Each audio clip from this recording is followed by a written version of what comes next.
Ladies and gentlemen, welcome back to the channel, and boy oh boy, Season 3 is now 2 days away, and the culmination of all these plans, right, like Activision's grand scheme to win back the Call of Duty player base, it's all going to come to fruition. It's all going to come to a pass here in just a couple of days' time. It's going to be super interesting. Of course, we will be covering everything here on the channel, but I would like to point something out here really quickly at the very beginning of the video.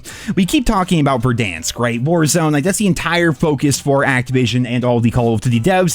They believe that Verdansk is going to save the franchise, whereas multiplayer fans are kind of sat here wondering, like, what's going on with multiplayer? Are they doing anything interesting really whatsoever? I mean, there's not really a whole lot of new maps coming out. All the guns this season are just rehashes from Modern Warfare 2019. Multiplayer fans are rightfully left kind of confused. Well, here we are, 2 days away from the launch of the season, and we don't even have a multiplayer trailer for the season. Like, isn't that pretty crazy? If you go back and look historically at the different multiplayer map trailers they put out, they typically release anywhere from 5 to 7 days before a new season comes, but here we are 2 days away and they still haven't given us any actual, like, proper real footage of the Season 3 multiplayer maps. It just really does go to show that they're so focused on Warzone this time around, and multiplayer is certainly going to be taking a back seat. It's entirely possible we'll get a trailer tomorrow, one day before the season goes live, but like I said, typically they do this like a week in advance, and now they're just waiting to the very last second to say, oh yeah, by the way, multiplayer, we brought back firing range and all the Modern Warfare 2019 guns. Go have fun, you know. It just really seems like they're forgetting about the Black Ops 6 multiplayer experience, but what they did end up doing today, however, is they changed up that multiplayer experience a little bit, and they noted that within their patch notes. They put out patch notes for Season 3 for the Black Ops 6 multiplayer, along with zombies, as well as Warzone. I'll put a link to all of that down there in the description if you guys want to check it out for yourselves. I can't lie, there's really not a whole lot here, but what we do have is actually pretty interesting, especially the first thing I want to cover today, which is going to be cross-play functionality. We all know that Activision, over all these years, have really been struggling to have a working anti-cheat in COD. Like, every online game ever has cheaters, but for some reason, it's so ridiculously easy to cheat in COD. I just think it comes down to them either not caring or them being incompetent, and what they're doing here by disabling crossplay is kind of just saying, you know what? We can't stop the cheaters, so we're just going to make it so you don't play with PC players nearly as much. Checking out the blog post here, there's going to be 3 different options for crossplay starting in Season 3. By default, it's going to be set to on, which is going to be normal matchmaking with everybody on all platforms. The second option is going to be on consoles only, which means you can only play with Xbox and PlayStation fans if you're also playing on console. And then you have crossplay off, which will make it so regardless of what platform you're on, you can only play with other people from that platform. If you're on Xbox, you only play Xbox. If you're on PC, you only play PC, PlayStation, you guys get it. This is really interesting to me because no doubt a lot of hardcore COD fans are certainly going to disable this, right? They initially did this for ranked play, but now they're moving it into the normal standard multiplayer and Warzone as well. And if you're a console player, why would you not do this? Like, typically they do a pretty good job with input-based matchmaking. It's pretty rare you see a whole bunch of people doing keyboard and mouse versus controller, but now you're going to be able to make it so if you're a PlayStation player, you never have to face another PC player so long as you live. That's pretty freaking incredible. What that's going to do is essentially make it so you're not going to run into nearly as many hackers and cheaters because the vast majority of them play on PC. But those poor PC fans, though, I'm telling you guys what, Black Ops 6 is already known for being one of the worst optimized COD games for PC in a very long time.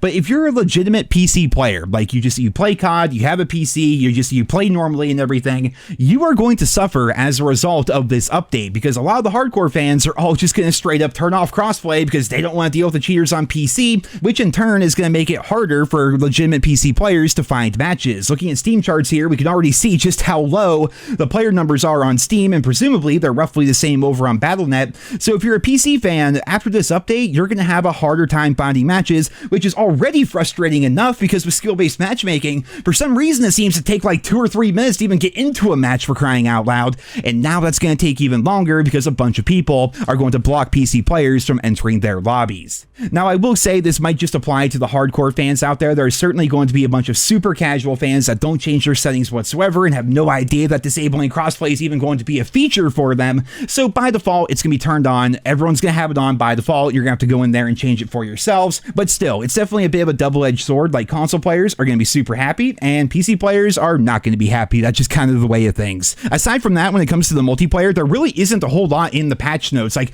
they revamped a couple weapons, some buffs here here, some nerfs there, and to quickly cover that, they're nerfing the Jackal by giving it less range and adding some recoil, essentially. The AS Foul is going to get a buff to its range and its mobility. The ASG is going to have a faster fire rate, and they're also going to be increasing the fire rate on the Goblin as well as most of the marksman rifles. But in general, most of the changes not that impactful when it comes to the actual content coming out in Season 3.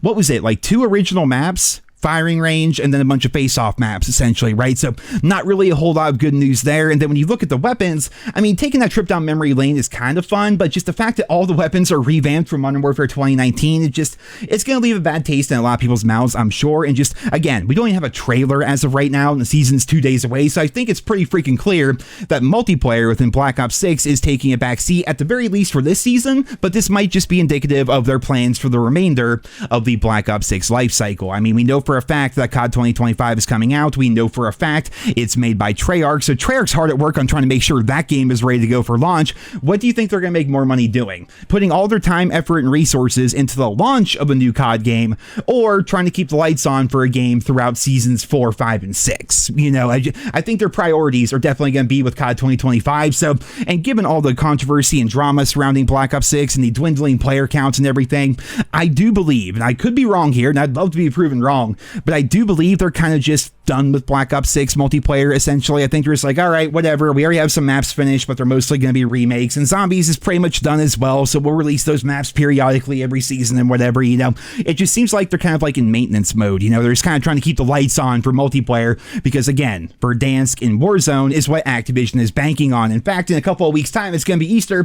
They're taking all those little Easter eggs and putting them in one singular Verdansk colored basket and hoping that it all ends up working out for them, and time will tell. I keep saying it's going to be interesting, because from my perspective, I'm just watching this all play out. I'm going to cover it and make videos and everything. Like, as an old school COD fan, and I see you guys in the comments as well talking about this, but like, it's almost more interesting just to keep up with the news surrounding COD as compared to actually playing COD anymore, which is a pretty freaking sad state of affairs, if I do say so myself. But let's move on here and talk about some of the other changes as well as the things that are going to be coming to the game with Season 3. So of course we have Black Cell, the $30 Black Cell Battle Pass. Well, guess what? Exclusively on the Black Cell Battle Pass, we have the Rose skin. The return of that, of course, we have to have that for Verdansk, and this was one of the most hated skins of the original Warzone era because everyone ran it and you could never freaking see the person, right? Well, did I mention this is going to be part of the $30 Black Cell Battle Pass? So there you go. We might be talking about a pay-to-win Rose skin going on here. There's apparently going to be a Black Ops tribute event, which is actually pretty funny considering the game itself, and maybe they're finally becoming a bit self-aware, but the game itself has essentially lost most of its identity over the course of only the first 2 seasons of it being out. I mean, Ninja Turtles running around and all the crazy skins, the Terminators and the unicorn farts and all this stuff. Like, there's nothing even Black Ops about Black Ops 6 anymore, and maybe they've heard that feedback because they're doing a Black Ops tribute event, and their description for this is, don't miss out on this legendary tribute to Black Ops in an event stuffed with rewards that honor the history of the series. We don't see a whole lot of great stuff right from this image by itself, but it's going to culminate with the John Black Ops skin, so that's going to be free to earn, and also he's going to be wearing all black, so I'm sure that's going to be a popular skin in Warzone as well. But just like, I don't know, hopefully the event is actually good. Like, when you tell me that's going to be a legendary tribute and they're going to be honoring the history of the series, I hope that they care about the series as much as the rest of us. Like, the original Black Ops going up to Black Ops 2, hell, even Black Ops 3 and 4, for crying out loud. Like, the Black Ops series, the universe, the characters, it means a lot to a lot of us, right? And we've strayed so far away from that over the course of the Black Ops 6 life cycle, which feels like it's been out for 3 years at this point, but we're not even into Season 3 yet. And so them having this event kind of feels like a bit of lip service, but at the same time, if they do it properly, that might actually be a good thing. Unfortunately, though, that's pretty much it when it comes to the multiplayer, man. Again, they're really not doing a lot with it this season. Their sole focus right now is Warzone, so much so that their marketing, it's so bad, man. I saw this, you guys have to see it too. Like, if you go to the official Call of Duty YouTube page, here, all you see are a bunch of fake stories from celebrities about how much they love Verdansk. That's literally what these videos are. The views are super low. The like to dislike ratios are freaking terrible, man. Like, Juan Soto, for crying out loud, I just watched his story. It didn't even make a whole bunch of sense. Like, his story was his favorite memory of Verdansk was dropping in on the rooftop in downtown, and then a bunch of bullets were flying everywhere, and he and his friends picked up rocket launchers and shot them at the other team, and it was crazy because there was rocket launchers everywhere and bullets everywhere, and then they died. And yeah, that was the entire story. Like, it didn't really go anywhere. It wasn't a good story whatsoever, but they're just doing this. It's a weird marketing thing, essentially. Just, I don't get it. Why are they investing time, money, effort, and resources into this as compared to using it any other way? I freaking don't know. And when it comes to Warzone itself, because again, that is the whole focus of the season, well, they're kind of revamping Warzone as a whole. And I could go through and read the entire blog post out to you guys and everything, but instead of doing that, allow me to summarize what's happening within Warzone very simply. They're going to try to make it a lot more like Modern Warfare 2019. So they're keeping Omni movement because of course Black Ops 6, but they're nerfing virtually every aspect of it to make your character a lot slower in general. And then on top of that, they're taking all the Black Ops 6 weapons and buffing every single one of them to be stronger in order to make a much faster time to kill. Now look, I understand a lot of people liked the original Warzone, but what we have here in Black Ops 6 is not going to be the same as your fuzzy memories of 2020. Like, it just isn't going to happen, essentially, right? So what they're doing is they're bringing back the old map, and then they're taking the Black Ops 6 Warzone experience and trying to make it feel a bit more like Modern Warfare 2019, fundamentally changing the time to kill to make it so everybody melts a whole lot faster,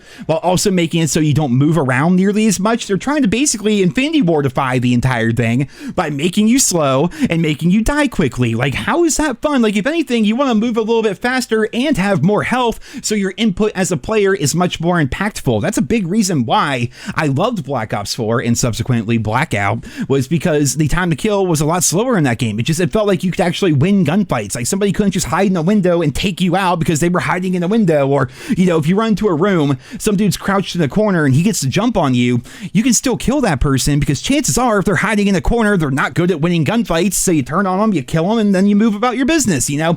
In a game with a very fast time to kill, moving is punished, and then they're also changing around Omni movement to make it so it's slower in general to further punish you for moving. It's going to be that true Modern Warfare 2019 Warzone experience where you drop in and everybody's hiding on a rooftop with their loadout that they caught 2 minutes into the game.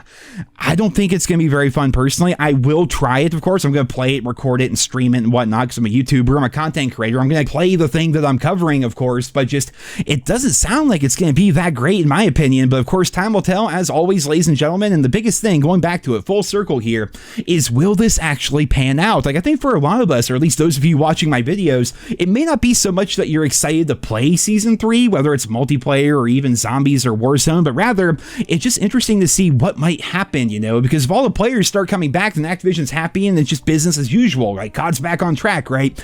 But if it fails, what the hell are they gonna do? Like, they're putting all of their eggs into the proverbial Verdansk basket, and like, if it fails, what are they gonna do? Like, I'm almost rooting for it because that's gonna be really interesting to see Activision like panic, you know? So we'll see how it plays out. Again, we are 2 days away from the launch of Season 3 for Black Ops 6 and 3 days away from the launch of Season 3 in Warzone. And as always, I'll keep you guys up to date and posted with everything going on here in the COD franchise. So be sure to sub to the channel if you guys are new around here. I hope you enjoyed this video here today. Leave your thoughts and feedback on the patch notes and changes down there in the comments. Thank you all so much for listening and for your continued support of my channel. And I hope you guys all have a wonderful day.